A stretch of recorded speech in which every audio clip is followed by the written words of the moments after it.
Call the meeting to order. Everyone, please stand. Councilman Cooper will lead the invocation. Let us pray, please. Heavenly Father, we humbly come to you, first of all, to thank you for all of the many blessings that you give to us every day. We thank you, God. We ask you to be with us in this meeting tonight with all of the members of this board to make the right decisions and everything that comes before this board. We appreciate and thank you for the citizens that take time out of their busy lives to come here and have the interest in the town business. We thank you. We ask for your guidance. Lead us, guide us, direct us, and protect us. I pray in Jesus' name. Amen. Amen. Would you join me in the pledge, please? I pledge allegiance to the flag of the United States of America and to the republic for which it stands, one nation, under God, indivisible, with liberty and justice for all. Thank you. You may be seated.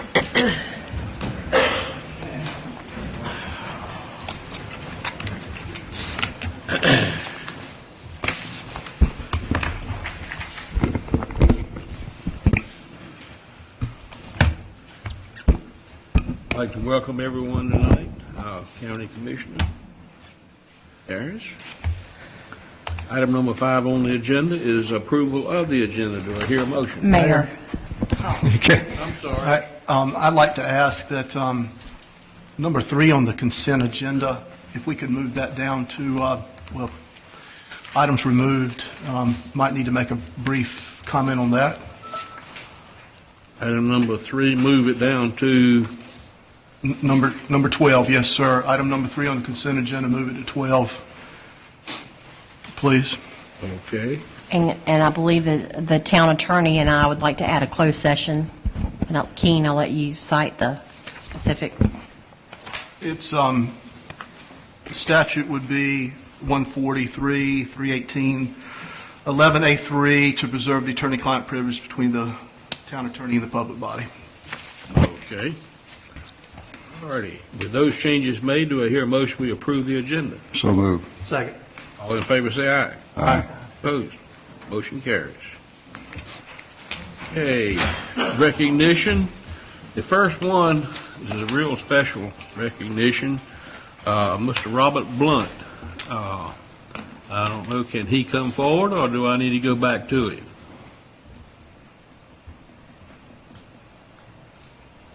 How about you meet, Mayor? How about if you meet? Oh, we can do that. Got it? Oh, yes.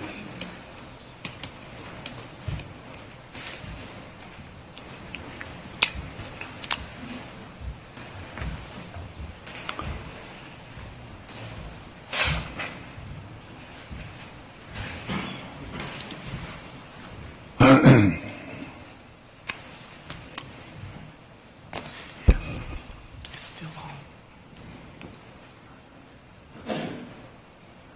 This is a proclamation for the crew.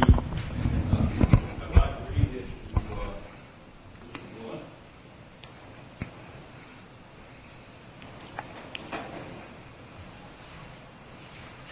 This is a proclamation honoring the 90th birthday of Mr. Robert Lee Blunt of Lightfoot Place.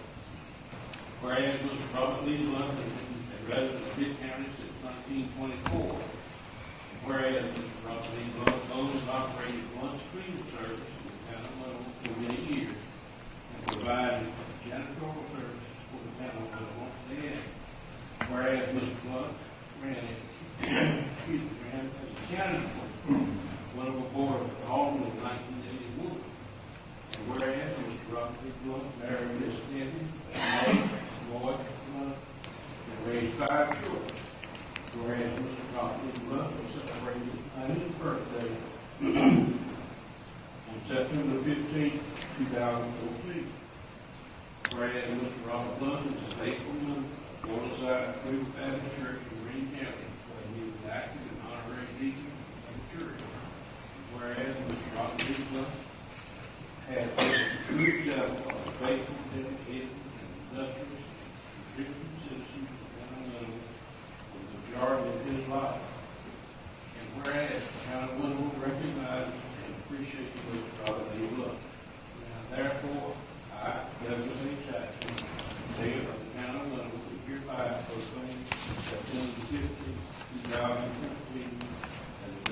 celebration and honor of the 90th birthday of Mr. Robert Lee Blunt.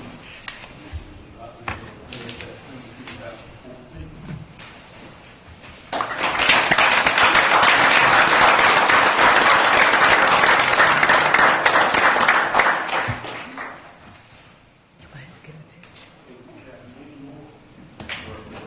You gonna sing? You gonna sing?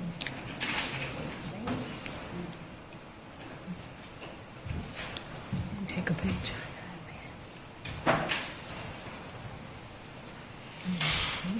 Take a picture. Okay.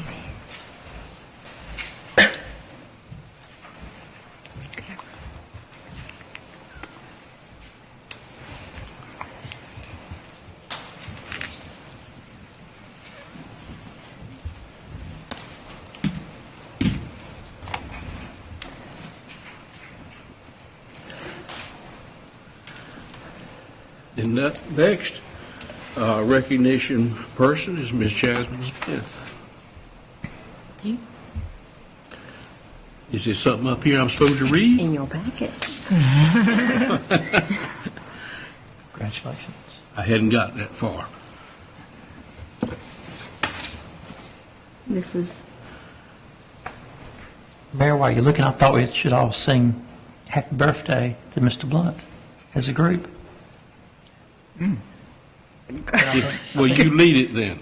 Well, since you're the leader, I was going to let you start off. We all stand up oh and my sing to him. goodness. Happy birthday to you. Happy birthday to you. Happy birthday, Mr. Blunt. Happy birthday to you.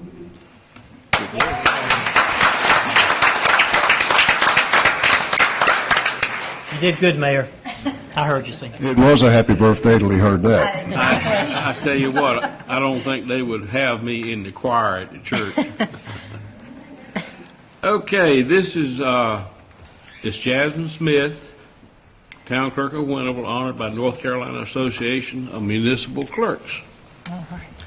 Jasmine Smith, Town Clerk of the Town of Winterville, has been awarded the prestigious designation of North Carolina Certified Municipal Clerk from North Carolina Association of Municipal Clerks, along with the School of Government of the University of North Carolina at Chapel Hill, for achieving its high educational experience and service requirements. Ms. Smith attained her designation as an NC State Certified Municipal Clerk through the completion of the North Carolina Association of Municipal Clerks program conducted in cooperation with the School of Government of the University of North Carolina at Chapel Hill. As an established member of the North Carolina Association of Municipal Clerks, Ms. Smith joins the 2014 class of municipal clerks from North Carolina who are receiving the state designation North Carolina Certified Municipal Clerk.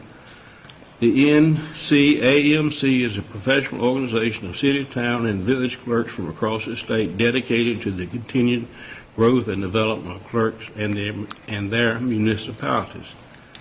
Established on November 5th, 1975, the association, among other things, promotes educational and professional development opportunities for municipal clerks to enhance their knowledge and effectiveness. This is no small task, considering the wide array of duties performed by municipal clerks, which often vary from municipality to municipality. The association partners with the North Carolina League of Municipalities, School of Government of the University of North Carolina at Chapel Hill, and the International Institute of Municipal Clerks to meet the needs of each individual municipal clerk. Excuse me. The North Carolina Certified Municipal Clerk Program is a 5-year designation with requirements for continuing education to sustain and develop the ever-changing knowledge of the profession of municipal clerks. The NCAMC, together with the International Institute of Municipal Clerks, strives to promote educational and professional developments to enhance the clerk. This certification program was developed with the assistance of the UNC School of Government at Chapel Hill and will be administered in cooperation with the School of Government. Qualifications of the applicants are reviewed and approved by the North Carolina State Certification Committee. And it didn't give me anywhere to sign, Jasmine, like I normally do, so. Oh, it's already signed. This is something Jasmine's been working on for a while, so we would like to say congratulations on her achievement. Job well done. Great job.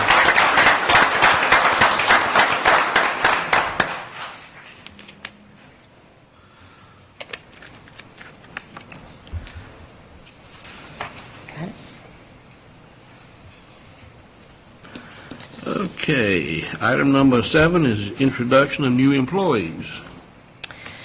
Mayor, members of the council, you'll have to excuse me, I'm still fighting the crud, so, but it's not contagious. But with our first recognition, introduction of a new employee, we would like to call Stephen Penn to the podium. Stephen is our new economic development planner, and he has had an opportunity to work with us when we were trying to put together our strategic plan for economic development. So I'm going to let Stephen tell you a little bit about himself, but we're thrilled to have him and say welcome.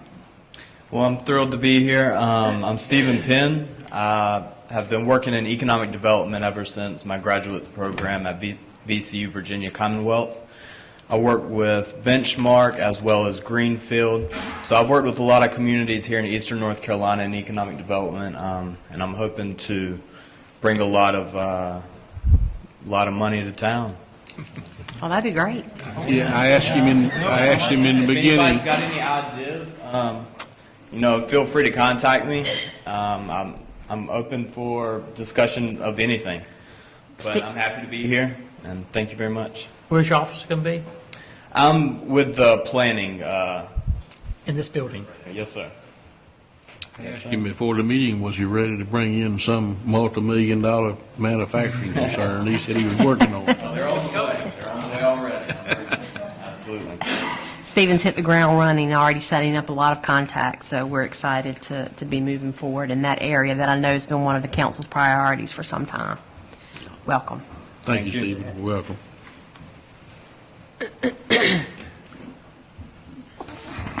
Police Department.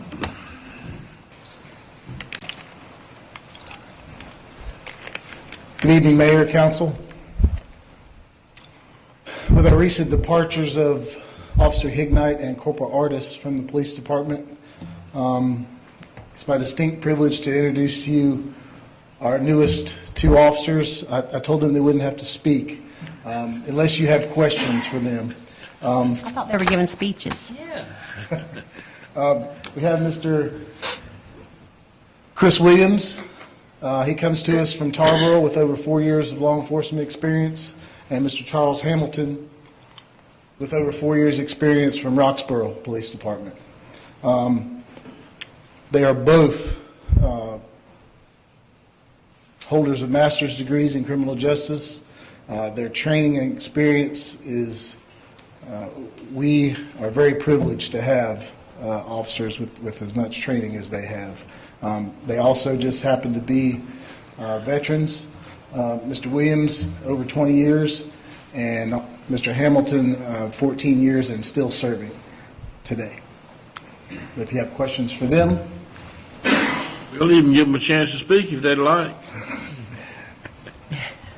If they have questions, if you have questions, they'll probably speak, but at this point.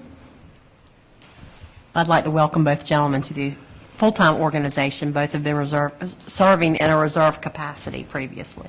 You do welcome you aboard. Just be careful.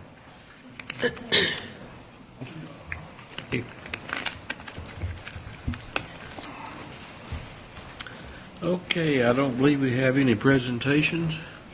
No, sir. Public hearings. No, sir. Okay. All right, public comment. We do have several that have signed up, and the board has asked me several years ago to read this before each person. The public comment period of 30 minutes provides an opportunity for residents to comment on any item included in the agenda or to address the town council on any other matter related to the town of Winterville. For an item included in the public hearing section of the agenda, residents should address the council at the time the mayor invites public comment on the item. No public comment may be made to the council during the meeting except during the public comment period as part of a public hearing. Okay. Thank you. Individual speakers are limited to a maximum of 3 minutes, and no more than 3 speakers may address the council on a single matter. The town council may elect to take no action on the matter addressed by the speaker, may schedule the matter for further consideration at a future council meeting, or may refer the matter to the town staff for disposition. Copies of the town's public current policy are available in the rear of the assembly room. Okay.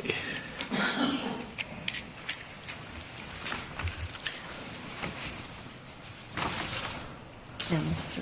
King, you signed up first. Okay. The first one I have and Mr. Seth Kading, and he's signed up 2 sheets because he's got 2 different items that he wants to speak on.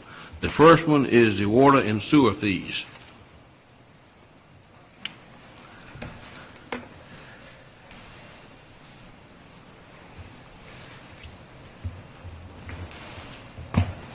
Evening, Mr. Mayor and Board. My name is Seth Keaton. I live at 2587 Jones Street. If you step out the back door and look down on the corner, that's where I live. But last month, a lady came in talking about filling up a swimming pool. And the expenses, she paid for the water, but then the sewer bill was added on to that water. So she didn't use the sewer bill, and I was a little bit concerned about that. But I found out this afternoon that she did have to pay the sewer bill on that amount of water she got. Am I correct at that? I would have to ask. I can't see Anthony, but I believe she's had to pay on the actual sewer she's used. It's still on her bill. And Anthony, could you come up? I can't. And I think we're still in the process of researching the saltwater pool issue, so we have not yet resolved. She's not had to pay for filling up the pool. It's still showing on her bill, but we have not resolved that issue. What she's had to do is pay for the actual amount of sewer that she's used based on Our typical usage. yeah. Right, okay. I can go along with that, but I know less than a year ago, I came up and made a request. I got a vacant house that all I wanted to pay for was electrical, but I was paying for water, sewer, and garbage pickup, which I used neither one of them. I never got the water, I never used the sewer, and I didn't use the garbage pickup. And my contention is if you charge this lady for the sewer, it's a service she never used.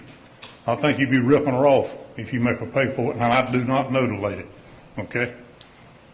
Now, get on to the second one, Mr. Mayor. Yes, sir. The Reset, Jasmine, the time. There you go. The second one I got a question about is the stormwater system that we got. We've been paying for the last 2 years a stormwater fee, and I have not seen any project to go around that I thought was going to be beneficial to help us in our stormwater problem that we have. The stormwater problem is all over town. And in August of 13, the town board came up with an 8-point presentation of things that they wanted to do to help encourage people to come to the town with new businesses and with new people, residents moving in. But I think all this storm water that we have accumulating in the streets would be a deterrent to anybody coming into town. About the last big project I can remember is the one that was done down there on Jones Street, just beyond my house. Before the project was done, when it rained 2.25 inches, there was 2 feet of water in Jones Street. After the project was complete, we had the same amount of rain we've still got the same amount of water on Jones Street. The only thing come good out of that project was Gardner Street got a sewer line that they needed. And I'm thinking there ought to be something done with the amount of money that's coming in or whatever to do something to alleviate the problem that we got with storm water. We've had it for years, and I can't see where anything has been done to really alleviate this problem. There's a lot of us that have properties where the water backs up. It backs up under our houses, in our garages, outbuildings, and whatever. And my question is, does it back up under your house or in your building? Thank you. Thank you, Mr. Caton.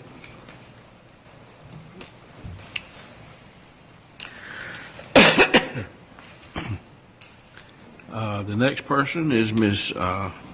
Brenda Harris.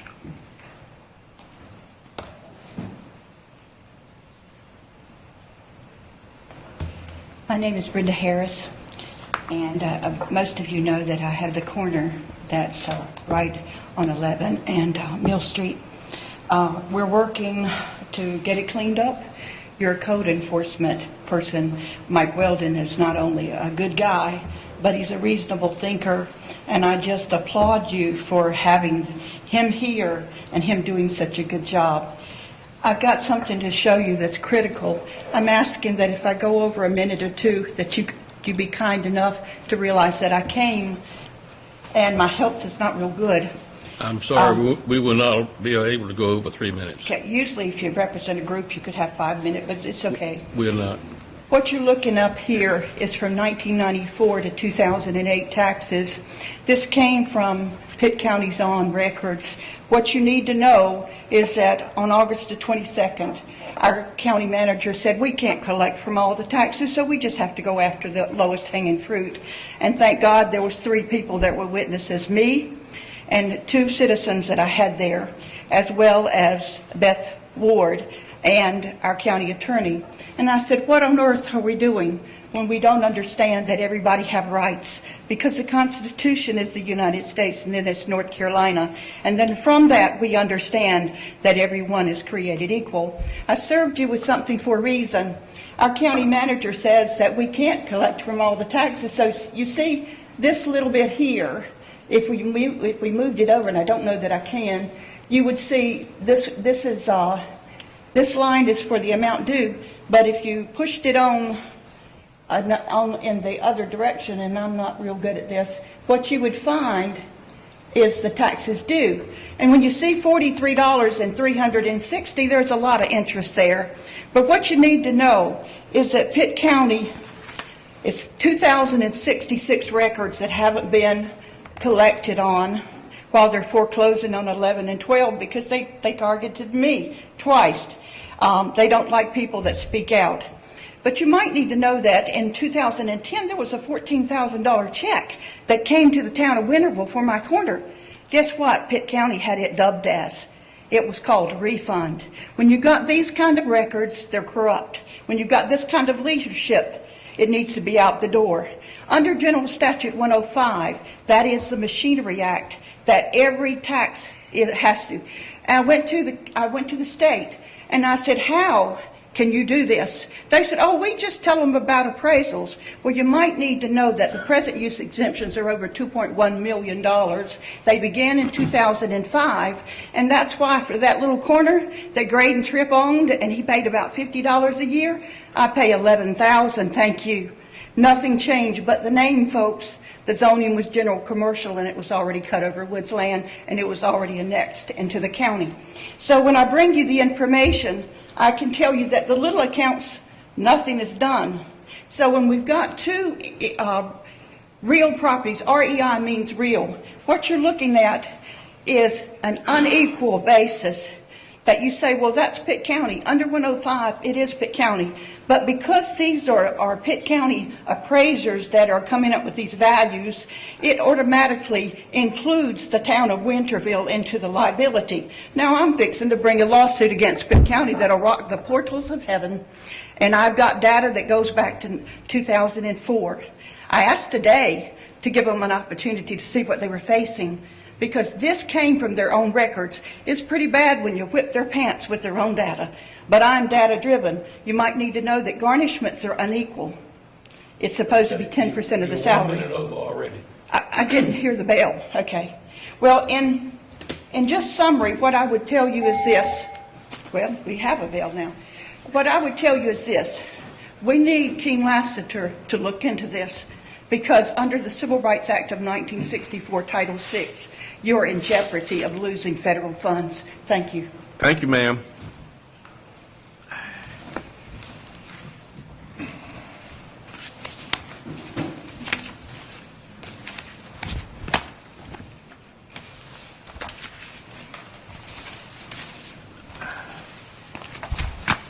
Okay, item number 9 is the consent agenda. I think we've already moved item number 3 down to number 13. Do I hear a motion we approve the consent agenda with that item removed? So moved. I second. All in favor say aye. Aye. Opposed? Motion carries. Okay. I'm going to speak, Mayor, to remove what we moved off this consent agenda. Okay. Thank you. Thank you. Are we going to do it now or is it down? Okay. All righty, Mr. Lester. Thank you, Mayor. Number 3 on the consent agenda was approval of an amendment to the Chapter 90 Abandoned Nuisance and Junk Motor Vehicles. What I've handed out to you is working with Chief Will Height today is sort of a revision of what was in your agenda. The change is, if you will, identified before you is we've just added the word "or" after 1 and 2. And under number 3, the ordinance as it now reads, it says, is more than 5 years old and appears to be worth less than $100. There was a change in the statute not long ago that allowed us to bump that up to $500. So we're just asking you to consider approving this revision to the definition of junk motor vehicle, adding "ors" and going from 100 to 500. Do I hear a motion we approve this change? I've got a question for the attorney. Is this going to have teeth compared to what the old statute or ordinance we have on the books? Does this ordinance carry any teeth to it where the chief can do his job? I think it'll help him in that there was some confusion before under the ordinance junk motor vehicle definition, whether there was an "or" after 1, 2, and 3, or whether you had to meet all 3 of those requirements. And so it's very clear now that you're only required to meet 1 of those 3. So it's going to make it, I think much easier. Plus the going from 100 to 500, as the chief was telling me today, you can find you can find salvage value of more than $100. I think the 500 will help. But even you may not even need number 3. You can be able to find it junk under 1 or 2. So yes, sir. I think it'll make it much easier for them to enforce it. Thank you, sir. You hear a motion we approve? I so move. Second. Any further discussion? All in favor of the motion say aye. Aye. Opposed? Motion carries.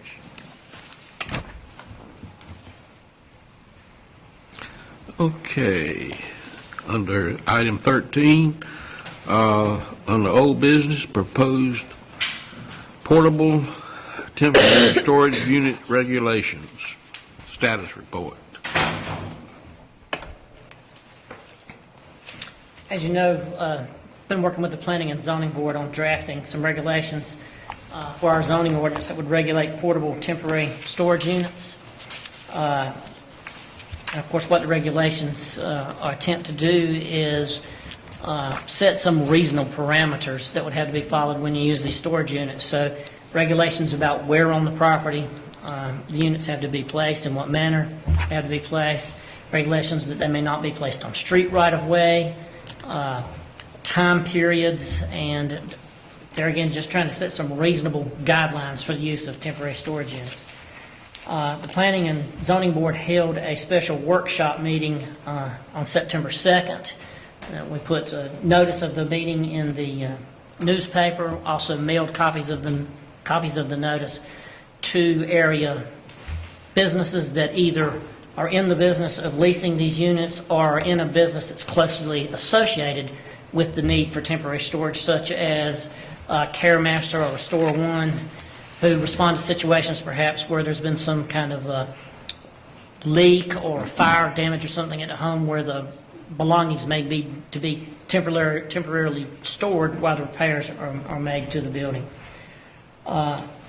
Unfortunately, we did not have any participation as far as attendance in the meeting, outside, of course, of the planning board members. But I did find out that a couple of the interested parties were out of town and were not available to attend. One of them, one local business, came and met with me one-on-one, and we went over the draft regulations, a copy of which is in your agenda packet. And I would invite anybody, any citizen or business, or any interested party, to come and sit down and discuss this proposed regulations one-on-one if they so desire. We did, nonetheless, I think, have a really good discussion about the regulations. The Planning and Zoning Board members brought out some good questions and made some good points about how the regulations may need to be refined a little bit better, and some gray areas perhaps that still existed that we're working to try and address.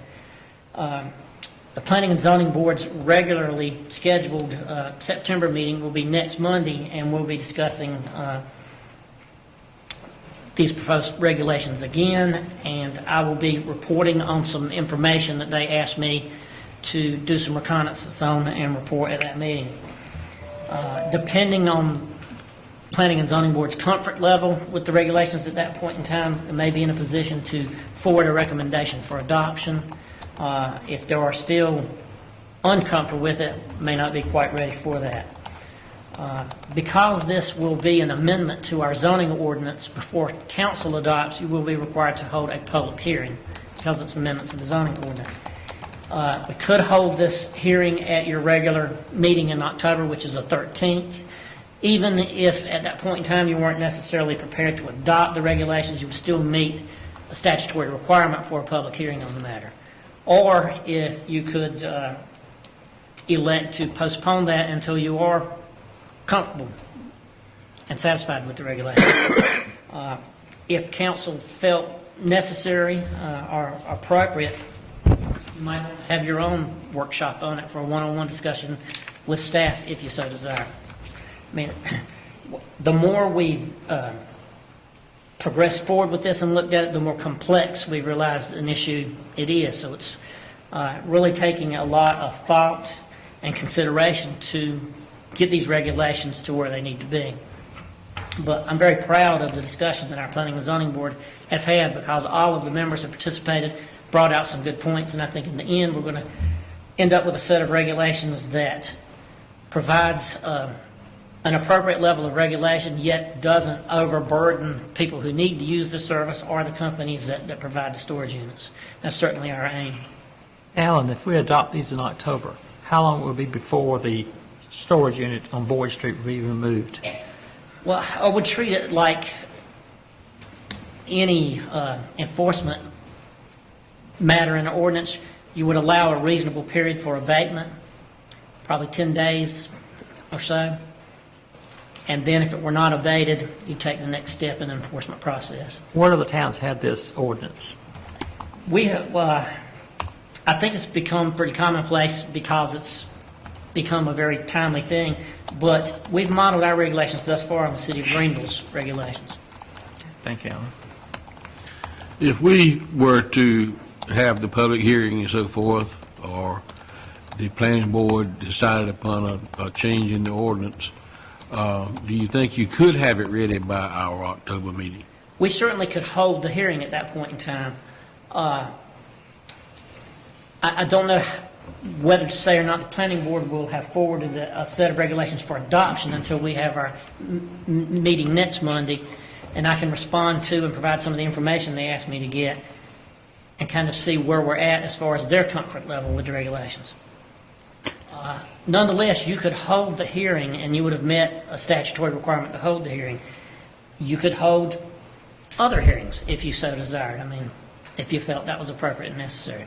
But if we held a hearing and were unable to move that storage unit that's in question, we'd still be right up the same spot we're in right now.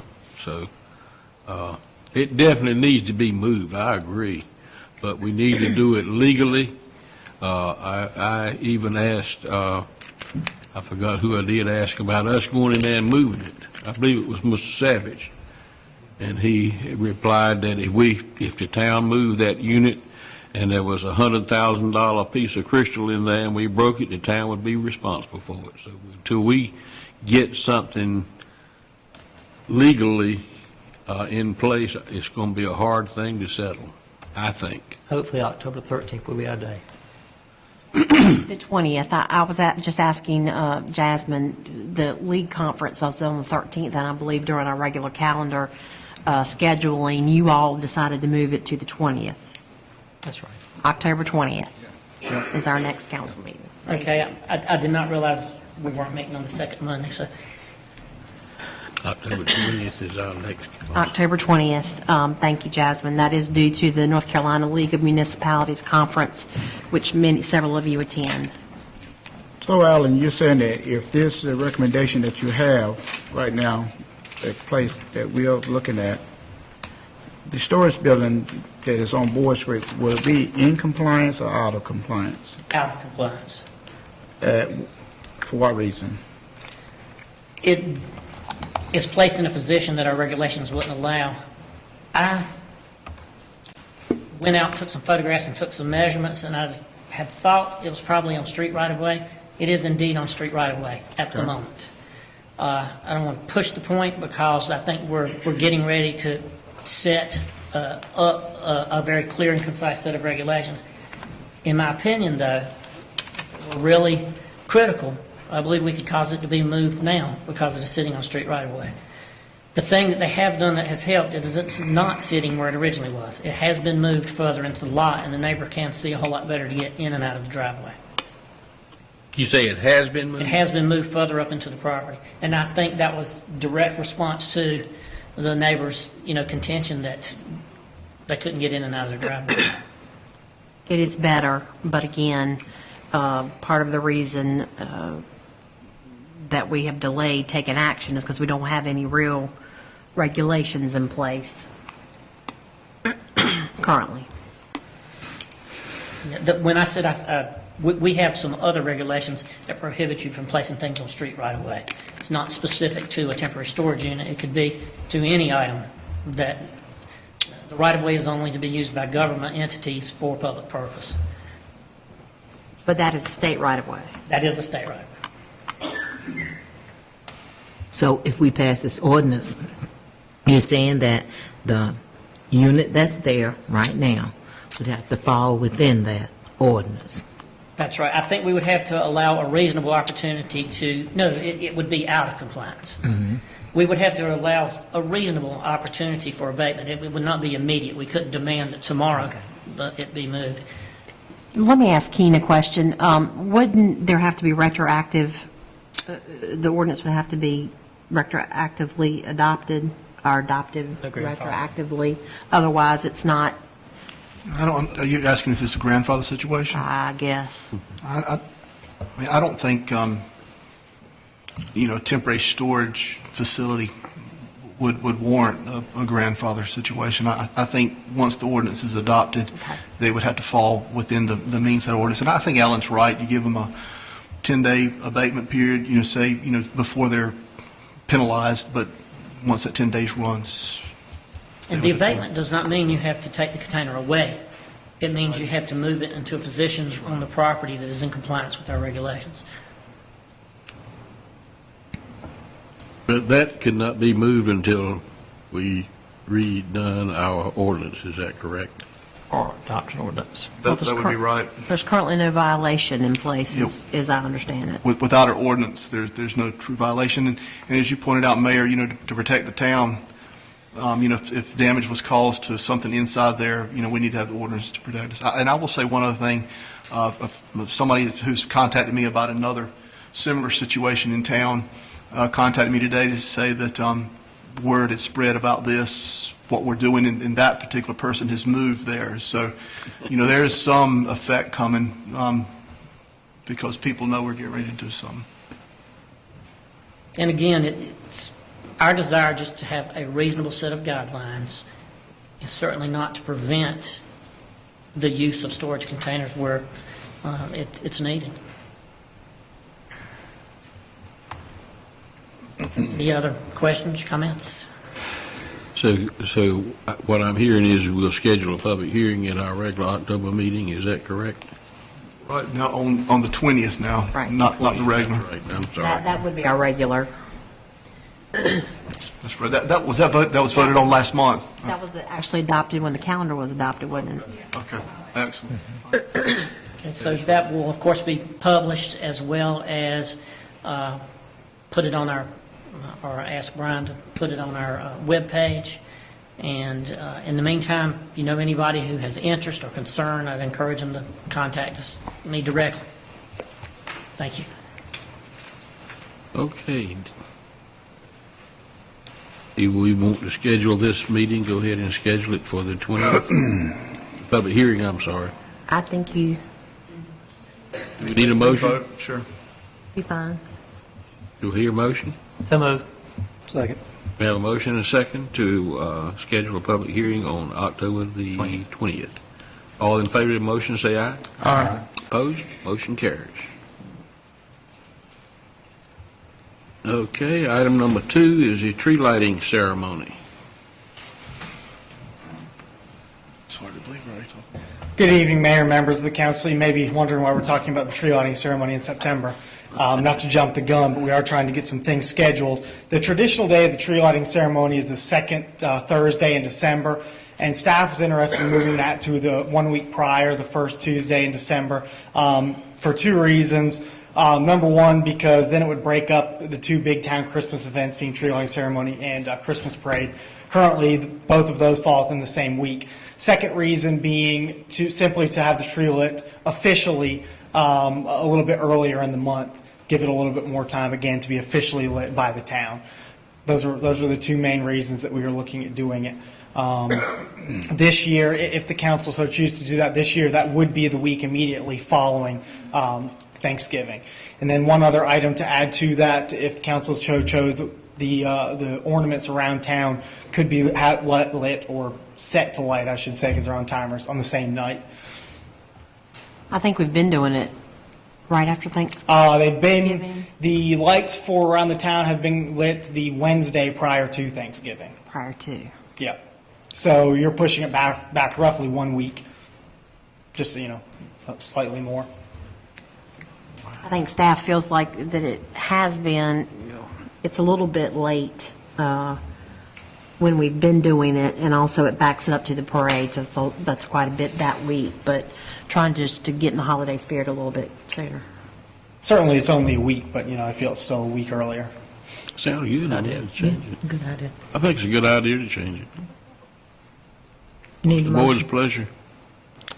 I move that we accept staff's recommendation for the annual tree lighting ceremony to be the second Thursday in December, from the second Thursday to the first Thursday in December this year.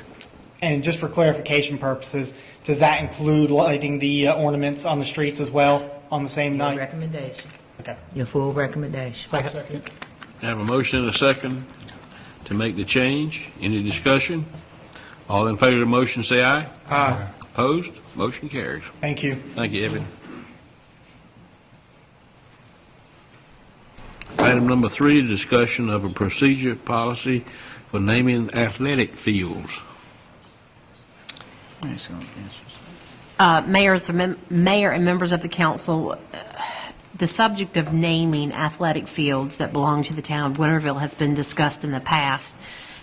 Since that time, Mr. Johnston has put together a draft set of guidelines for your review and discussion. It was attached and put into your agenda packet. Councilman Moore has requested that we bring this back up for discussion. We are trying to just give you guidelines to consider, but I do believe that staff feels specifically because Evan and I have not been here for the length of time where there have been people who have contributed greatly to the recreation program in Winterville, that any specific naming or recommendations thereof obviously need to be brought forward by council members if you are so inclined to move forward. Evan, did I forget anything?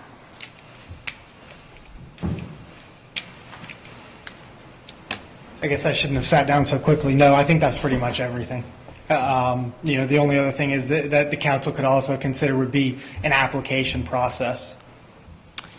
A comment, the appropriate time. Sure. We have in Winterville many facilities named after people.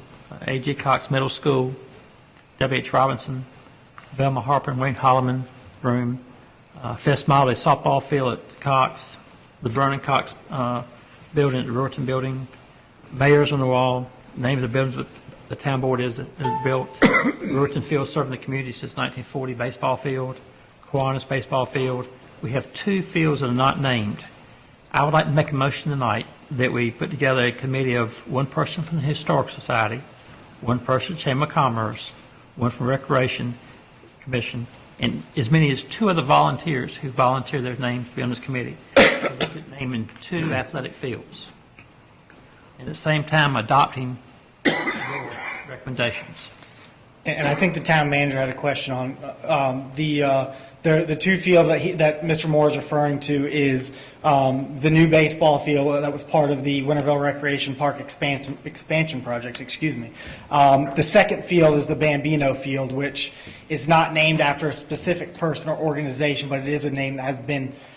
I'm not certain if it was ever officially named or not, but is a name that has been in place for some time. Oh, I just thought that was the name of it. Thank you. That's my motion. I second.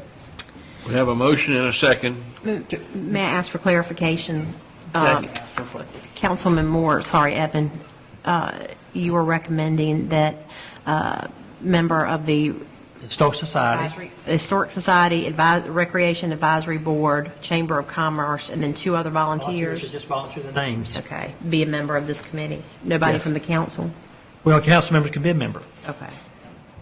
Is recreation staff going to be involved? Yes. Okay, I just wanted to. In a support fashion. Right, I just wanted to make sure. I'll volunteer to be a member. I would like to volunteer also. That's 2, that's 5 members there. I change my motion, amend it with Mr. Moore and myself. Okay, so we have a motion and a second. Any further discussion? I'm looking through this, so we're going to name the fields based on their sponsorship, right? It's Go ahead. that's a sponsorship and naming rights, so that it's both. It's at this point you're talking about naming rights, which typically is permanent. Yes. Sponsorship is more of a monetary item. Temporary. Okay, so it's not just based on That's sponsorship? correct. Okay. Any further discussion? All in favor of the motion, say aye. Aye. Opposed? Motion carries. Thank you. If I could ask for further clarification, is the staff from Recreation going to be the ones that set the meetings, or? They can. Okay. Yes. That's their So recreation. just to kind of have somebody be the coordinator, Evan? I guess that actually brings up another question. Who are we going to ask each of the boards for a volunteer to serve? Yes. Okay. That's your Just wanted to make sure. responsibility. Mr. Okay, Chairman. sounds good to me. Thank you. Evan and I will keep you abreast of Thank you. what's going on. Sounds good. Okay, item number 4 is discussion of the library funding for the remainder of the 2014-15 year. Okay, Mayor and members of the council, I do want to acknowledge that Mr. Greg Needham is here this evening, and I would ask that you all give him an opportunity to give you some information and speak in just a second, if that's all right with everybody. As you will recall, during our budgetary process, the last 2 fiscal years, I believe, the town of Winterville has allocated $161,620 for operational expenses, basically, for the Winterville Library. That is given to the Shepherd Memorial System, which runs the Winterville Library. This past budget year, which started July 1st, the council voted to reduce that funding to $100,000. Then after the budget was adopted, or during the budget adoption process, the council then voted to fund at the previous level for the first quarter of the new fiscal year, fund the library at that previous amount, and then revisit the issue this month to see how you want to move forward for the rest of the fiscal year. I believe that was $15,405 extra dollars that we paid in the first quarter of fiscal year 2014 and 15 that was not originally planned, since you all reduced the amount. In the meantime, as directed by council, the town wrote a letter to the county asking them to consider funding additionally the Winterville Library operations. I believe currently $4,000 is allocated directly to Winterville Library from the county. The county commissioners discussed that item this morning. Commissioner Garris is here, so if I get anything way out there, please help me. Councilwoman Robertson and myself were in attendance, and I believe the decision was to revisit that issue during the budget deliberations for fiscal year 2015-16. Commissioner Garris made some statements, and he's been present during most of the discussion, so certainly he had an overall knowledge of what has happened to date. We have discussed during that process also of funding the additional costs that the town puts forward for a library, for the Winterville Library, because the building is ours, and we do have debt service payment on that building, plus we do fund additional things. I believe, again, the last 2 years we have given Shepherd System $161,620. I believe our debt service payments are around $46,000 annually, Anthony.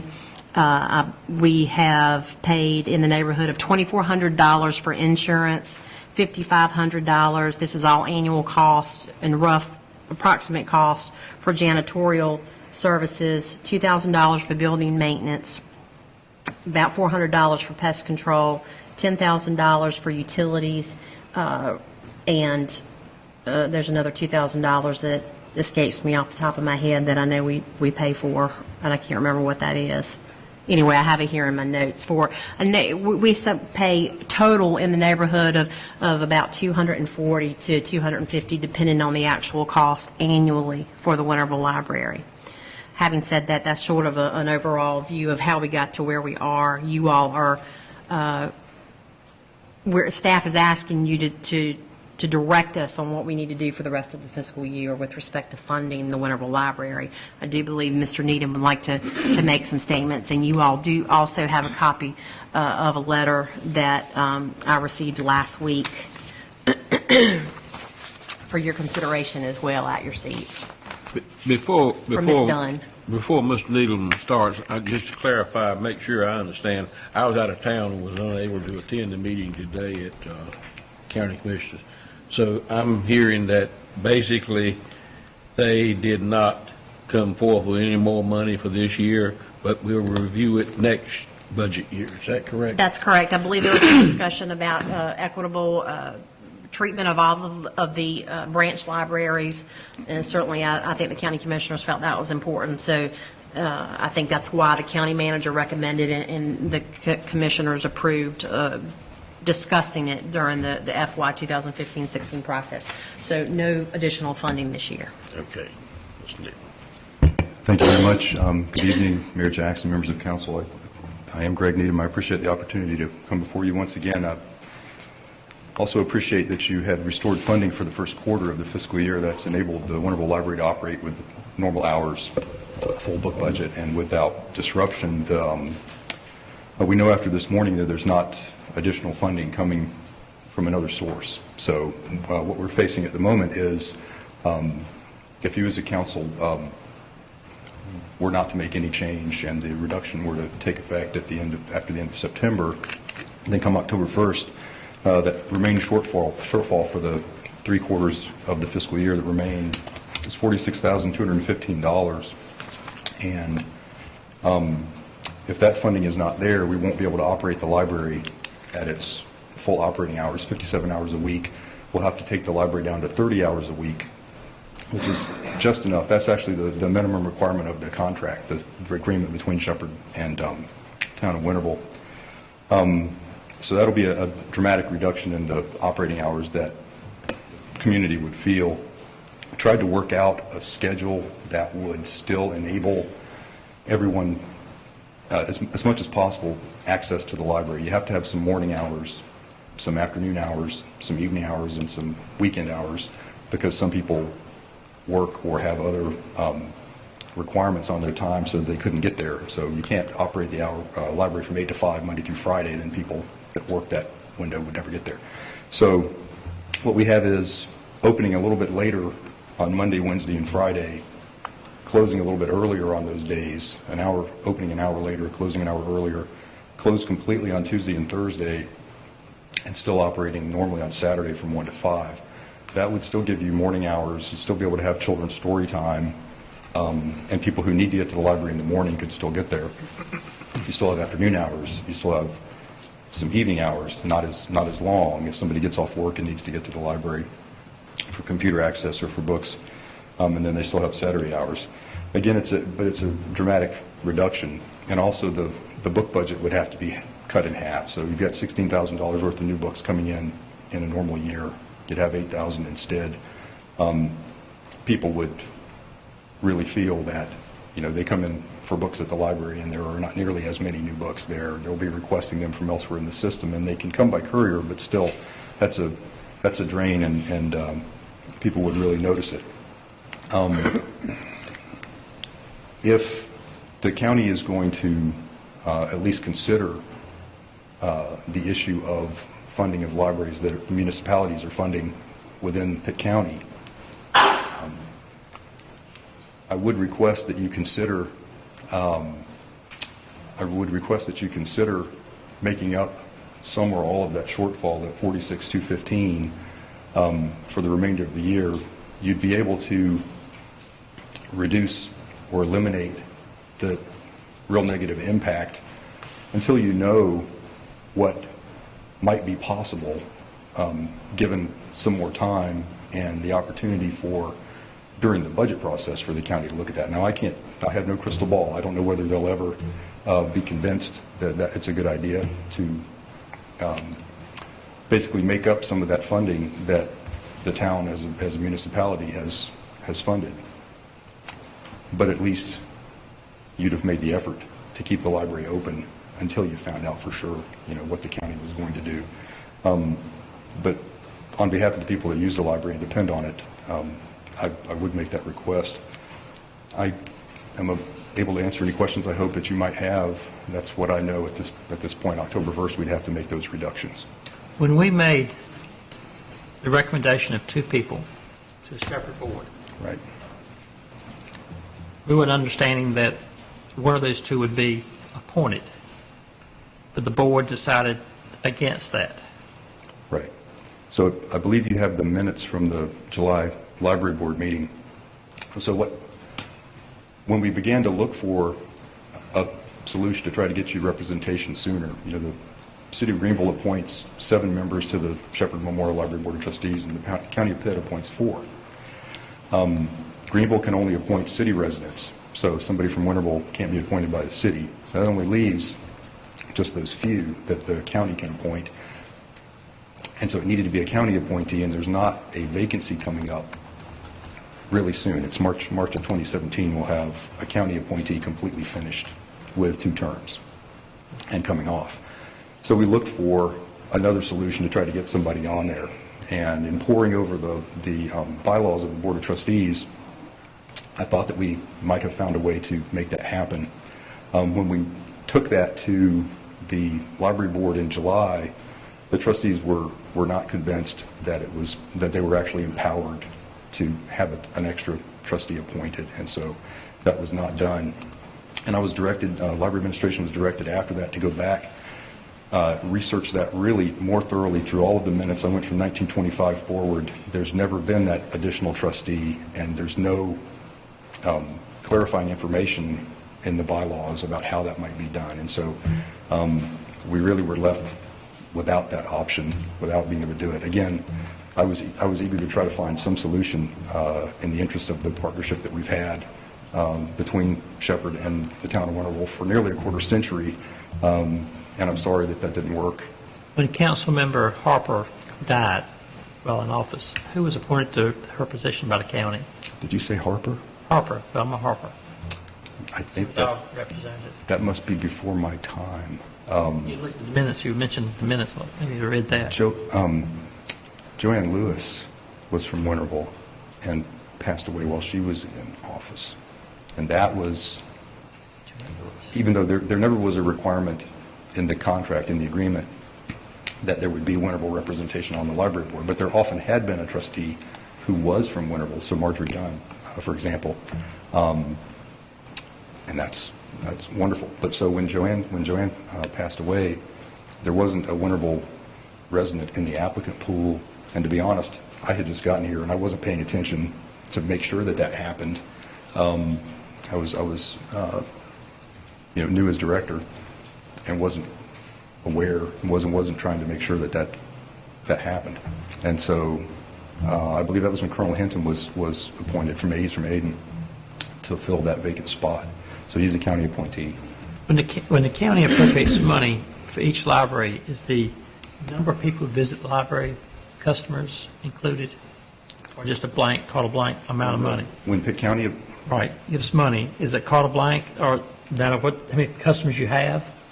when they set aside that amount of funding, and that actually goes back a decade. That's when I was director in Farmville. And the Farmville Public Library is another one of those that would like to see some more county funding. The short answer to your question is I don't believe so. No, they picked an amount. It was $4,000 for Farmville, $4,000 for Winterville, $2,000 for Aden. And what is the use versus Farmville and Bethel and Winterville? What's the use of each library?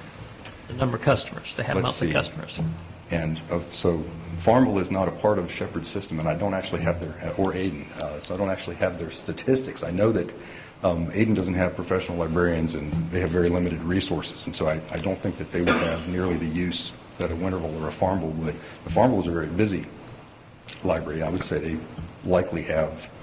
What are the other two libraries in Pitt County receive money? Similar use statistics. So you have Aden, you have Winterville, you have Bethel, and you have Farmville. But do they receive county funds? Do they receive county funds? They do receive an allocation each year. $4,000? $4,000 to Farmville, $4,000 to Winterville, $2,000 to Aden, and $2,000 to Bethel. And There's a difference. Fountain used to have and it was less for the libraries that didn't have nearly as much use. And I don't know if Fountain is still operating their library or not. It seems like they did receive an allocation at some point. Aden is a part of the Shepherd system? Yes, very similar arrangement, and that began actually before Winterville became a part of Shepherd's system. So yes. Thank you. Okay. Are there Any other questions? questions? Thanks very much for your consideration. Thank you.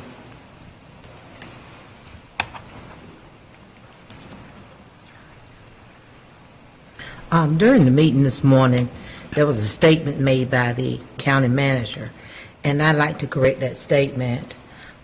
It was implied that the reduction that we did for the library, that we did it to give our employees a raise. And I'd like to correct that the reduction was not even, the reduction and the employee salary increase came about at two different times during the budget process, and we did not reduce funding for the library to give our employees a raise. I think it was implied that that was why we did that. And I hope the board's in agreement with that, right? Okay. Absolutely. Yeah. No one opposed in the public hearing on the budget, the library funding. I also would like to make a motion that we go into our fund balance and get the rest of the funds to fund the library for this year. I realize that I'm not one of those that like to go into fund balance for anything. The number of citizens that have come up here and spoke to us, and it seems that we've had citizens of all ages, races. It's been a diverse group of people that came and spoke in favor of the library. And this is something that our citizens really, really want. As an educator, and I know that we have lots of people on our board that see the value of an education, and being involved in the school system right now and seeing just how much technology is used, just how much our students do, and they have to do this without textbooks because of the fact that the technology calls for that our library serves such a vital part of our community, that we do go into fund balance, get the necessary funds to fully fund our library this year. We get turned back into I asked our financial person, Anthony, and he gave me a figure of $170,000 that we turned back into our fund balance at the end of last fiscal year. And I'm quite assured that we will have at least the amount to fund the library to turn in this year. So hopefully we will. I believe the amount that we are discussing would be $46,215. As Anthony was coming up, I just was thinking about my two adults, children. They are adults now. And they was raised in this community, and they used that library from every opportunity that they could. And the results is, one of them is a school teacher, and the other one is a nurse. So I benefit from it. My family did. So I definitely support whatever it takes to keep our library running still. Anthony, go ahead. Just wanted to clarify the fund balance. It was 146, Okay. but that's how much was it added to the beginning fund balance during last fiscal year, and then we can't remember if we appropriated any this spring. I don't think we did. No, of course, there will be some of that in the adjusting budget. That's right. I mean, we haven't got the final numbers in for this year, so we'll see. I mean, preliminary results showed. I think there will be an addition to fund balance at the end of the close of the year as we wrap up right now. There's a motion on the floor. Yeah, the motion is to restore funding for the library from our fund balance. And I'll second it. Okay, go ahead. Go ahead. You go ahead. No, I was going to say, I just wanted to, just because I have to say it, if you take it from fund balance this year, it's a recurring cost. If the level stays at 161,620, obviously the libraries ask for work funds in addition to that the last 2 years, as their costs increase like all of ours do. So we will have to make that up through the budget process for 15, 16 somewhere. Yes. Mr. Mayor, before you take a vote, I'd like to address this council and a lot of the folks in the audience. It was my motion that brought us to where we are here tonight. I made that motion in good faith, feeling that I did the right thing. I still feel like I did the right thing. However, and I love the library, please understand that. I've had just as many people to call me that was against my motion, just as many people to call me that was for my motion, so it's both ways. And I came here tonight after long consideration and thought about this issue and had many conversations with different citizens and other council members, prepared to make a motion that we make up the difference as Ms. Robinson's motion is. Ms. Robinson made the motion. It was seconded by Mr. Moy. I was going to second it. And I'm doing that because I don't feel like that because of the actions of this board in the last vote that the library should be penalized. That's the only reason I'm feeling the way I am. The motion was made, it was passed at the very beginning, it should have stayed that way. It should not have been passed around like it was. Business is business, folks. It was hard times. If I had it to do it again, I would do the same thing. Thank you very much. Any other discussion? I mentioned this to Ms. Dunn tonight when I came in there. Everybody's mentioned about how many folks have called and said they were in favor of the library. I had a citizen that went, and I'm not going to call his name because everybody on this board knows him, waved me down and stopped me. I was driving, and he says, "When is the town going to get rid of that cancer they got?" I said, "What kind of cancer are you talking about?" He said, "That cancer that's down there right behind the Redmond building." I said, "Are you talking about the library?" He said, "I most certainly am." So everybody is not in favor of funding this library, not in the town of Winterville.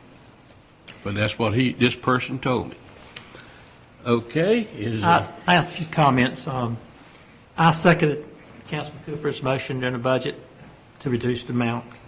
Last year, I didn't vote for any money for the library in the budget because we didn't have representation. And again now, we do not have representation. Anytime you appropriate money, you need someone to be looking after your interest to be a member of that board. Everybody needs representation. I saw some of the comments from the commissioners. But they don't do our budget for us. I do support the budget for 3 months. It's sad that in most counties, the commissioners fund the entire library. This is a very giving community. And the people from all over. When we heard that 3 out of 4 people don't live in town, when do they pay their fair share, like other citizens who pay taxes here? It's tax money that goes for this. Reducing to 30 hours is a requirement, and I was on the board when the library was built. I was number one pushes for the library. I own the building that used to be the library. But my concern is not having representation on that board. And I hope the board will look at, having our own library maybe, leaving the library if we have to. But we need representation. If it's our money, we should have someone in our community serving that board. And I've heard both sides, both ways on this. I've had just as many phone calls one way as the other. So everybody's not for the library. Been a lifetime educator, I have a business across the street. I see the people go. I live in close to the library. I live close to anyone else. So I see. I hadn't had noise lately. But late at night, a lot of people make noise outside the library to keep me awake at night. I've had to yell over there and say, "Will y'all please be quiet? I'm trying to sleep." I walked out of my house to the back of the library, people hanging out, who are talking very loud. You people don't have that, unless you live close enough to the library. So I do have concerns about the running of the library and being outside making loud noise at night when people is in the community, residents next door. And my mother-in-law goes to bed at 8 o'clock. It's not fair for her to have to listen to that noise late at night. I go to bed at 10. And people are still out there at 10 o'clock sometimes after the library is closed. Anyway, but I understand. Okay, I make sure I'm understanding. We have a motion and a second to continue the full funding for the library for the balance of the year. Is that correct? Can we word it a little more specifically to allocate an additional $46,215 for the remainder of fiscal year 2014-15, if that's... I accept that. Oh, thank you. And Mr. Yes. Any further discussion? All in favor of the motion, say aye. Aye. Opposed? Opposed. Aye.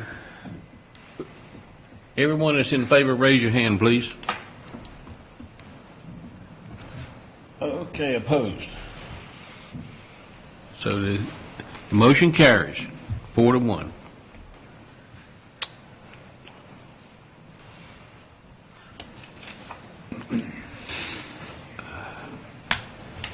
Okay.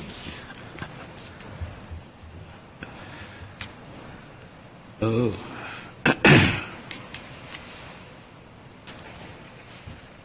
Okay, update, number 5, update on the relocation of the solid waste container site by the Winterville Cemetery.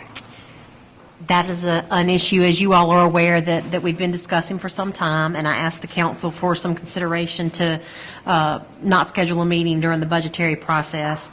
I had a meeting with the county manager, Scott Elliott, recently on an unrelated issue, And in the discussions, this item came up, and he asked that staff of the county and the town meet first to discuss the issue in detail before elected officials met. And so I agreed to that, and we actually have a meeting at 9 in the morning. And so I will get a report back to the council members after we meet, and then we can decide how we want to move forward on that issue. May I address the board on the same thing? We have a partnership now with Pitt Community College. It's going to do some design work for us on the entrances to those graveyards.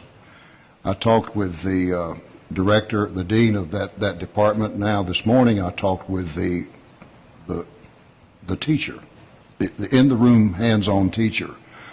Her and her students are going to meet with our board. Miss Gloria Short is on that board with us next Wednesday at 12:30.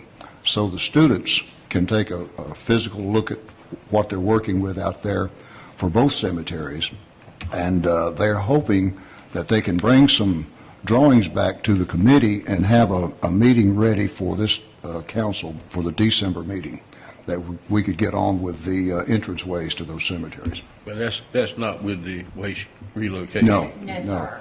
But that is an ongoing project of the cemetery committee. How many lots are still for sale at the cemetery on Reed Ranch Road? I believe we are full, 0, no more. So if they move their container sites, we can expand our cemetery. I am not completely prepared to answer that question because I don't know if the facility's moved, what specifics have to be done to, some cleanup I'm sure will have to be done, that kind of thing. So I'm not prepared to tell you if or how many additional spaces. When we did the right side, we hauled in That's right. cement. Right side, it was very low. But for all intents and purposes, we do have plots that are empty just because people own them, and obviously no one's interred it yet, but there are no additional None spaces for sale. For sale. Correct. Okay. Under new business, item number 1 is the North Carolina League of Municipalities Conference.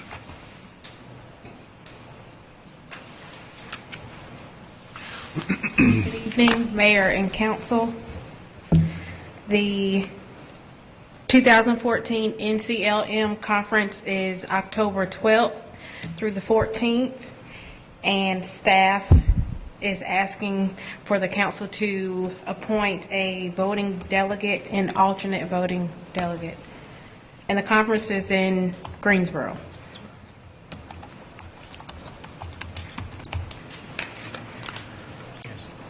Who's going? That's what you all are usually deciding right about now, is who wants to go and I won't be able to make it. who our voting and delegate, voting delegate and alternate will be. 3 of us going, 4 of us going. I'm not sure. Going. You all usually let us know. Yeah, I'm going. Not going. Yeah, I'm going. 3 of us going, yeah. Mr. Cooper's not going. Yeah, You are going. but I'm not a voting member. Mr. Moore and Mr. Moy are going. Okay, yeah. Mr. Cooper, Mr. Moy, Mr. Cooper said he's not going. he is I am going. going. Oh, you are going. I'm sorry. Mr. Smith is not going. You're not going. Councilman Robertson's going. Councilman Moore's going. So we need a voting member and an alternate. Please. I'll be the voting member. Remember? Yes. You be alternate? Yeah. That's good. So we have that Councilman Moy will be the voting member and Councilman Moore will be the alternate. If you all could vote on that, that'd So be moved. fabulous. Second? I have a motion and a second. Second? All in favor, say aye. Aye. Opposed? Motion carries. Okay. Thank you. Thank you. All righty. Item number 2 is Youth Day Back to School Bash. And we've had that, is that correct? We did, and I believe we're going to get a report from Mr. Johnston and Ms. Smith. Good evening once again, and I'm here with Evan, the Parks and Recreation Director, and myself, and we had the Back to School Bash for the first time on August the 16th at the Recreation Park, and this was a day catered to youth. We had over 300 attendees, and we gave out supplies. We raffled off book bags. We had free food, live entertainment, games, activities. We had a lot of support and volunteers and sponsors such as the hospital, Kohl's, Paradise Outreach Ministries, Chick-fil-A, U.S. Cellular, Party Makers, East Carolina Trophy and Signs, the town of Winterville, and I think that's about it. Oh, and the credit union and Walmart. We had a lot of support, and it was a huge event, and it was a chance for us to give back to the community and for to show volunteer and to increase the membership of the youth council. So it was a team effort between Parks and Recreation and the youth council. And on behalf of Parks and Rec, I'd just like to say that overall we were very pleased with the results of this first event. We thought it was well received by the community, both in attendance and we'll call it the Pitt County community at large in support with volunteers, financial support, so on and so forth. Something we look forward to continue doing. We like to thank the Youth Council for helping us with the event, or I should say working hand in hand with the event. And some of the other organizations, Kohl's, Vidant Health, specialist people who helped provide man hours, because without them we couldn't have done it. I was there along with some of the other council members, and all you folks did a great job. But at the same time, Josh, the president, he's here. That young man did a fantastic job, he and his officers. Josh, stand up. Stand up, buddy.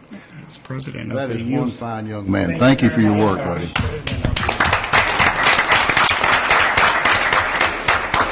I think he's the president of the youth. Yes. That's right. Good job. My 4 boys had a great time. It was well attended. There were a lot of kids everywhere. It was a very nice event. Thank you. Thank you. Thank you.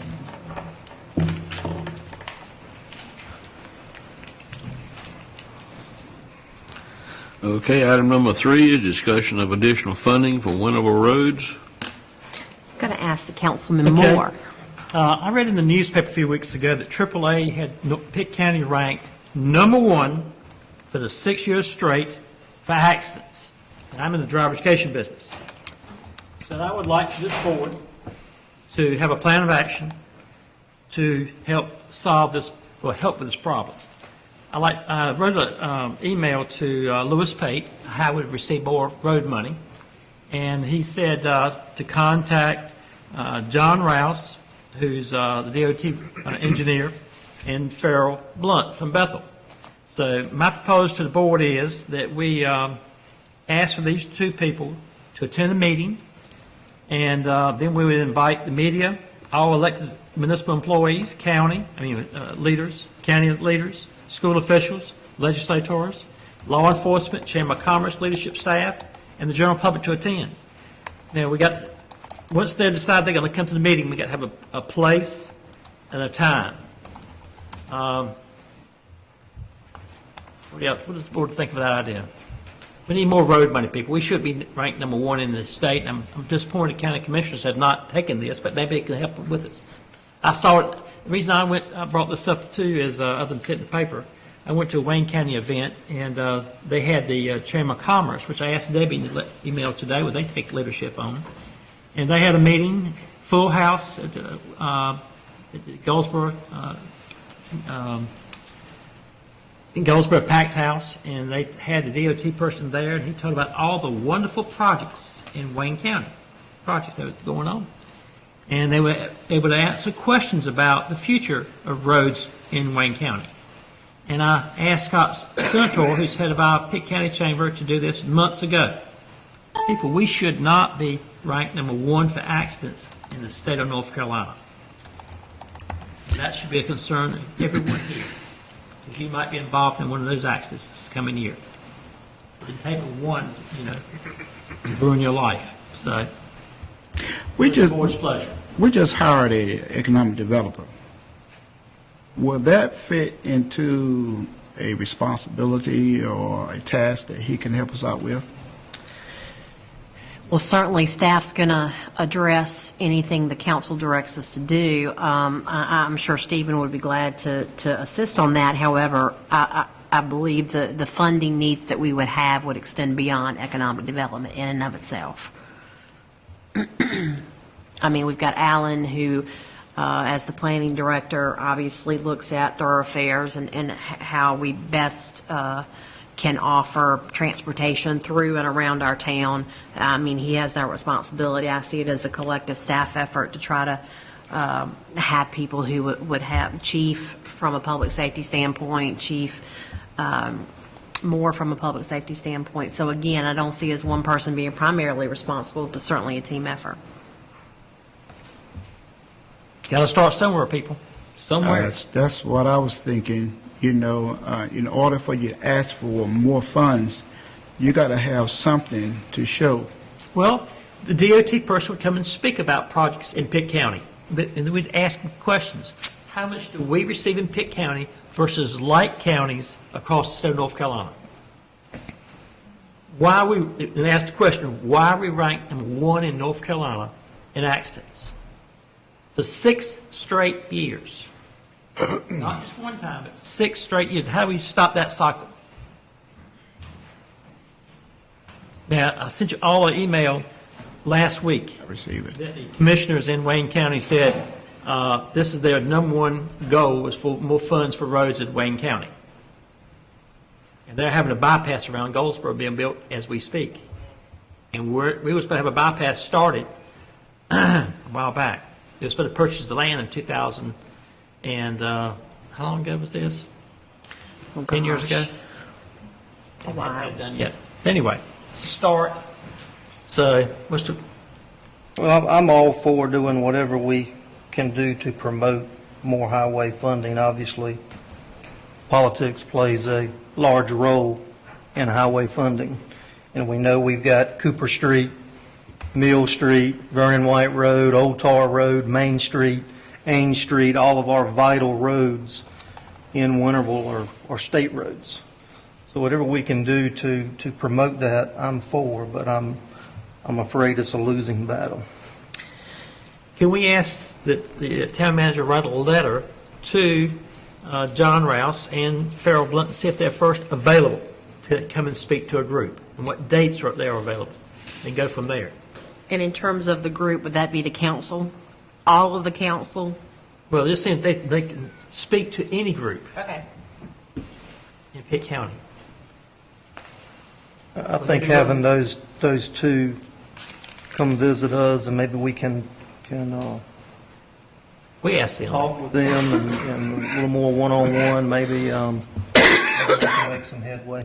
I like that idea. Well, If they would come to a regular board meeting and give them a chance to talk to them, or we could ask questions, or... It might be appropriate, if I may, to suggest a work session for that item specifically, Probably as it would be difficult to devote during a regular board meeting the proper time, if that's all right. Let me make sure I understand the reason why you said that the economic development person wouldn't be a good source, a resource. I don't think that's what I said, Councilman Moy. Okay. First of all, I need to know what the direction of the board is. And once you all determine what kind of projects you want to see, Stephen might be the appropriate person, Alan might be the appropriate person. There's several staff people that could be the point person, depending on what we're trying to achieve. Okay. So I'm not saying he's not the right person, I'm just saying I need more direction of what we're trying to, obviously we're trying to get more money, but exactly what kinds of projects we're trying to bring to town. Are there any, I'd like to know, are there any projects planned for Winterville in the next 10 years? And we certainly know that there are some on the table through our work with the MPO. But again, I think there's some information that potentially Mr. Rouse, Mr. Blunt could share and give you an opportunity to ask the questions that might be on your mind from time to time. I think, Alan, I know I have a list of the projects that the MPO has come up with, and the year that they are, I won't say they'll be completed, but even the year that they are started. And I don't have them with me, but I do have the dates. Does John Rouse come to these meetings? He comes to the He's MPO. part of the He MPO, and correct. Mr. Blunt both come Farrell to. does. They do both go to the meetings. And When Marvin Blunt was on the DOT board, he was in the paper all the time about projects. And I know too recently that Farrell Blunt was our DOT representative. Is Vernon White on the 10-year MPO plan? I know Old Tar Road is, and I know they've talked about doing several things on Vernon White, but is that on a time schedule? Do you know of, Alan? I know you attend those meetings. I don't I'm remember. aware of the project for Vernon White and Vernon, but Well, they had talked about connecting Vernon White over to Tabard. right, the thoroughfare plan calls for that end of Vernon White to be realigned. Is that a separate project, or is that part of Old Tar? Well, it definitely is dependent on what's taking place on Old Tar. It is being considered with. I thought that was part of that project. I think it is part of I think the it old is. car. That improvement of Vernon White is grouped in with the Tar Road. It is. Well, I think it is part of that project. I'm asking, or what I need to see is from a funding standpoint, is it tied in? Right. Thank you. And Board Street got moved up, or what was it? It is on the list as a priority. I'm afraid that the year that it's predicted for is a ways off in the future. There again, whether we're trying to poke here, I'd be better off to pull out our documents and report back to you on specifics of that. I haven't seen the crossing bars down on that street. They haven't put them there. No, they've done some preliminary work, but I don't think, no, they've not started yet. Because I know I hadn't seen any. I think they just finished Liberty, is that right? That is correct. They did, they finished Liberty and Blunt, I believe it was. They did say Boyd would be the last one that they would do during Boy, it is way in the future. the railroad crossing. To the plans, so they pulled out here and said they would be back when those were finalized to do the next one. I was wondering why they didn't do Board while school was out, when I think saw we them asked working. that same question, but they sort of operate on their own schedule. At least we were successful stopping Yes, them that's from correct. closing. And they wanted to close that crossing. That was what I was afraid was going to happen, since they were doing everything else except Board Street. You all did good work on that.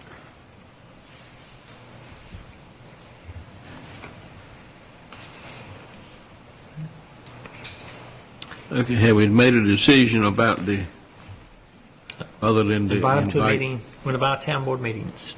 Okay. Farrell Blunt and Johnny Rouse. We'll try to get some time from them and then schedule a workshop. Workshop, So that you all okay. can sit around the table and Okay. have a chat. Item number 4 is discussion of ban the box campaign. This is an item Mr. Calvin Henderson contacted me about, and I thought he was going to be here tonight, but I am prepared to discuss it. I'm not exactly sure how many of you all saw the article in the Daily Reflector. I did include that in your packet regarding the Ban the Box campaign. This is a campaign that's underway in many jurisdictions that actually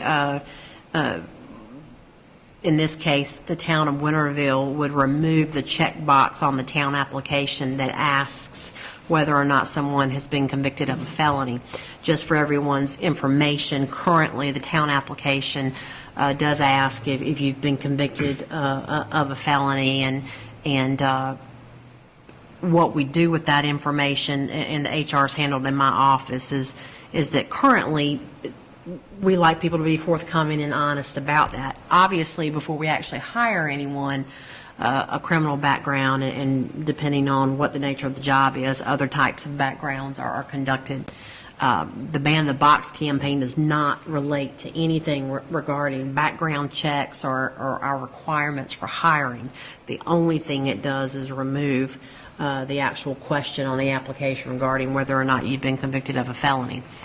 I do believe the city of Greenville has already done this on their application. I believe Mr. Henderson is asking that the town consider this, and certainly I've added it for your discussion, and be happy to try to answer any other questions if you have any. I personally would hate to see it removed. I know when I went to work at the police department, I had to answer that question. I have never been convicted. Do a background check on everyone anyway. Not everyone. Usually the top candidates. And let me read you what I did tell you. I would give you a copy of the application, and I didn't remember doing that today. Didn't remember to do that. But the application does. It's stated this way: since turning 18 years of age, have you been convicted of a misdemeanor or felony other than minor traffic violations? There's a checkbox, yes or no, and then there's a notation that each conviction will be judged in relation to time, seriousness, and circumstances, and may not bar you from employment. So we try to state right out that it doesn't necessarily discount you, and then we ask you to list the convictions and the specific dates.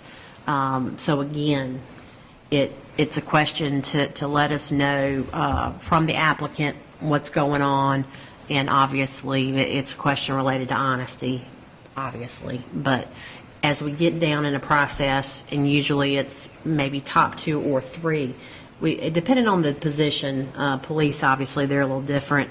Fire is different. We're gonna run backgrounds on their folks a little earlier in the process. But again, credit checks aren't done on everyone, and depending on the nature of the job, sex offender checks are not done on everyone. But we do a thorough background check, and we use a third party to do that in most cases.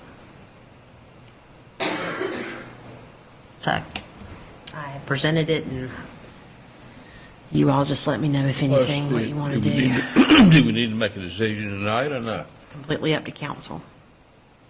I think that one of the ideas is to give people who have completed their time or whatever the obligations that they were assigned by the court, their sentences, whether it's be probation or whatever, to just give them an opportunity. When I served on the Journey Home, the task force for homelessness in Pitt County, that was one of the things was that when you can't get a job, you can't afford rent, you can't afford housing, you can't afford, there's so many things tied into the fact of getting an entry-level job for a lot of people that have been in prison for, different crimes and stuff. But to give them a second chance, to give them an opportunity to start over. And I really see this as a way of at least giving them a chance. Everybody, if you open the door, you go in, but you have to maintain the job in order to keep it. So. I am not in favor of removing that box, and I think we owe it to our citizens to do thorough checks and for that box to be on our application.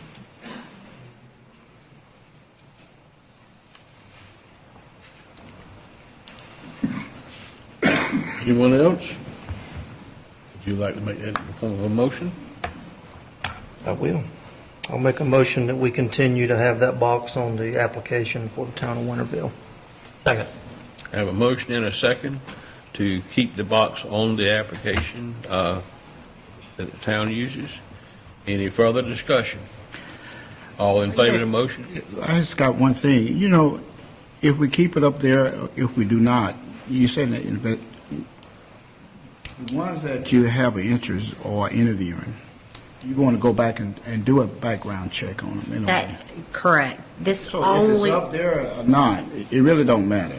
No, I think the thought process is, and Councilman Robertson, jump in if I leave anything out from Mr. Henderson's email, that it potentially gives folks who've been convicted of a felony an additional chance. In our process, we already allow everyone to fill out an application, and just because you cite convictions on your record, it doesn't automatically throw you out. I do the hiring, I'll be very honest, depending on your history. Let's just say your history, once known, is going to really weigh on whether or not you get a job with the town of Winterville. And obviously there are lots of jobs that's going to be in most of the jobs it's going to be very important. But removing it from the application doesn't change anything about our process. And I try to be very open-minded and obviously look at each application on its own merits. So what it might do is, you don't ask an applicant, so we don't know it going in. They go through a process. If they have a criminal history that's of concern, it comes out during the background check. It doesn't give them any more or less leg up, so to speak. Any further discussion? We have a motion and a second. All in favor of the motion, say aye. Aye. Opposed? Aye. I think it was 41. Yes, that's correct. And just so I'm clear, to leave things as they are on the application. Yes. Okay, item 15 are the other agenda items. I guess we probably, in a way, have taken care of some of that. I have a notation to work on scheduling a workshop for the discussion with DOT about funding for roads. Okay, and then item 16 is future agendas or work sessions, and I think that's covered also. Sometimes seems like we wait until, and I know that I'm speaking about something for the beginning of next year, our retreat. I would like to see us start working on planning our retreat early in the year. Actually have that planned for, well, it was going to be at least by the November agenda to schedule a date, and then find out the process that you all want to use. So we can certainly do it in October, but October or November, if there's no preference, we'll There's no definitely preference. have it for you to set the dates and then plan how you want to handle it. Okay. Thank you for that. Okay. Item 16 are reports. Any staff member have a report or comment, would you step forward?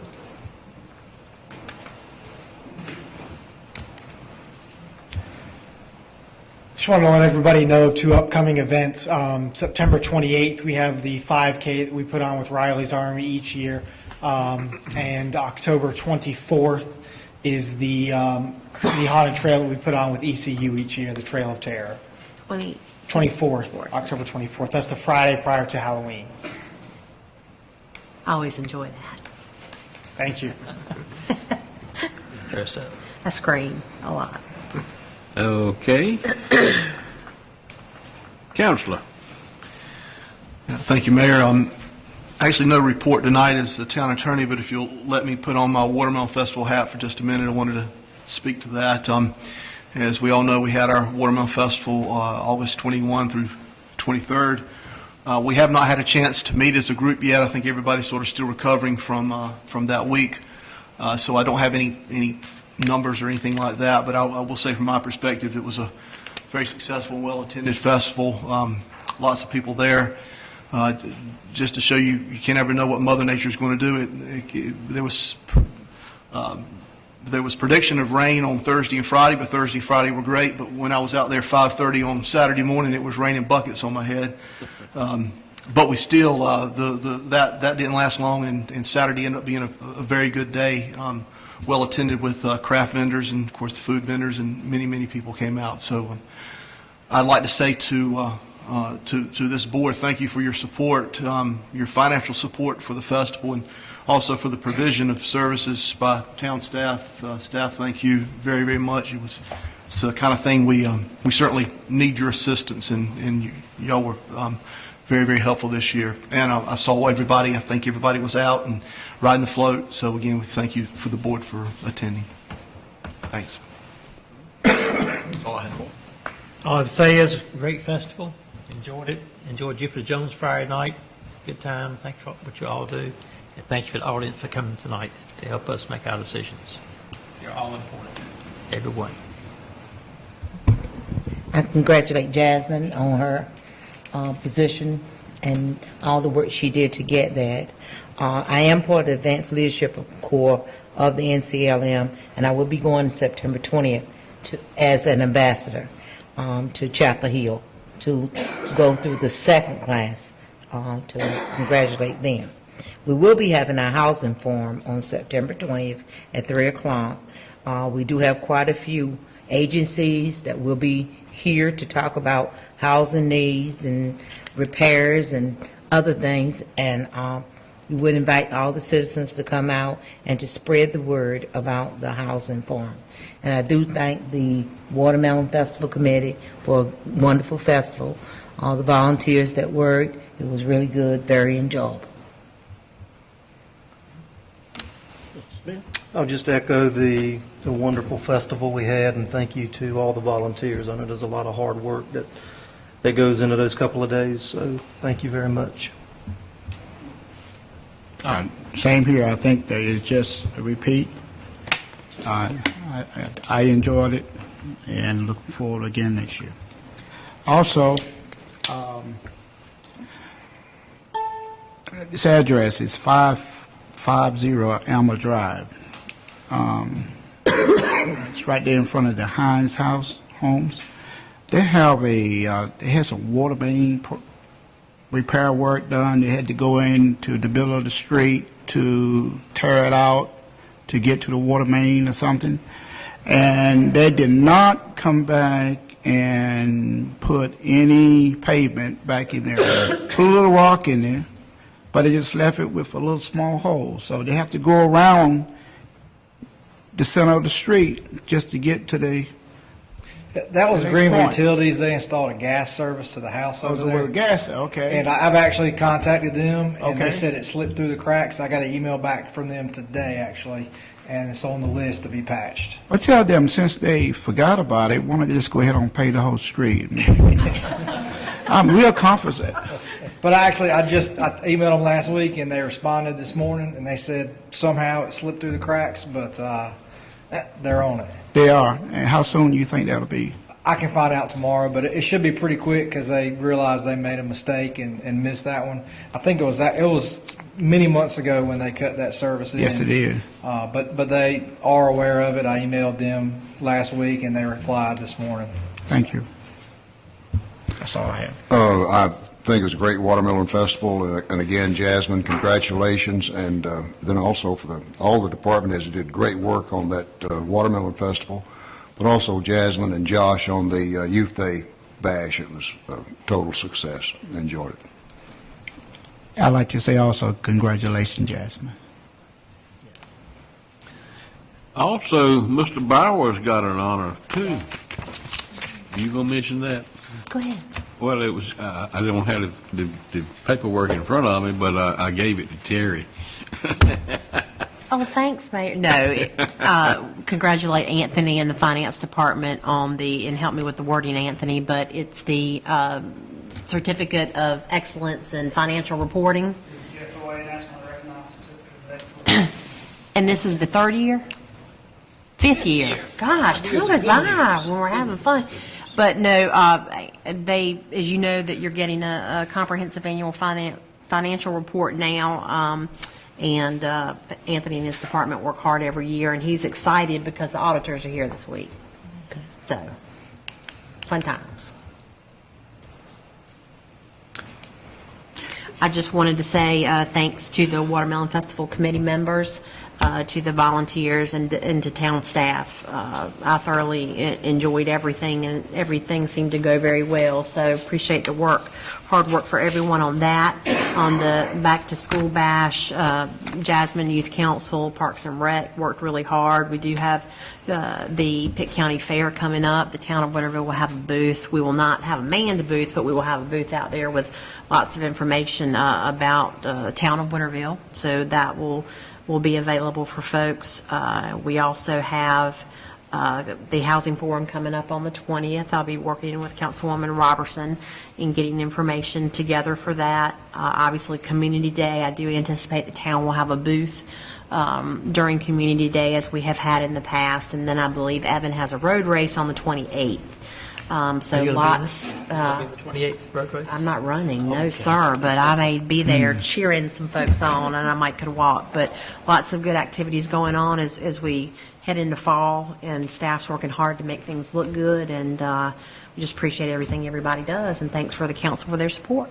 The blue line screen in the report. Blue line stream is still a blue line stream, and I don't have an update for you because council's going to have to discuss that and let us know how you all want to move forward on that.